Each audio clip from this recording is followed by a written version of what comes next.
It's a blessing to be with you here on the Word of Encouragement on this Wednesday. And today I'd like to go to the book of Daniel, Daniel chapter 3. We all know about the three Hebrew men and the fiery furnace. That's a story, if you were saved as a child or in a Christian home, you heard as you grew up. But it's a dramatic story, and I'd love to give all the background of that. And that's an amazing time in the history of the world. Babylon ruled the world. And Nebuchadnezzar was still not fully broken, even after the image dream and all that happened in chapter 2. So being told that he was the head of gold, he makes this huge statue out in the plain that could be seen miles away. And all the leadership around the Babylonian Empire was to come and to bow before this image, which I believe represented Nebuchadnezzar. And you know the story. The three Hebrew children would not bow. Now, they were men of great prominence because of what happened in the previous chapter. So everybody knew them. And to the Chaldeans, this was very frustrating because they were Jewish young men, not Chaldeans. And yet they've been promoted over them. And you see that jealousy throughout. You see it in chapter 6, even with the Persians, when they came in and Daniel being lifted up. But these men would not bow. And we love the story of their being delivered. But my point is this.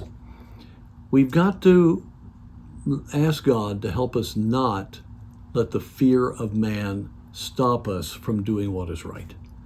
You know, that can happen on the job. You're pressured to do something you shouldn't do, or you don't say something when you should say something, or maybe in your extended family. Obviously, you want to have a sweet testimony, but still, there are things we ought not do. There are things within a church that are pragmatic, ought not be done, and so on. It's what those of us in leadership have to sometimes make hard decisions, and we can't have the fear of man. And so, in this chapter, we find three young men that were not going to bow to the pressure.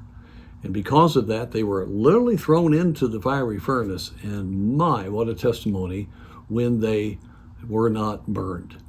And when they came out, of course, Nebuchadnezzar makes a great decree that everyone should worship the Lord. And then we read in verse 30, the last verse of chapter 3, then the king promoted Shadrach, Meshach, and Abednego in the province of Babylon.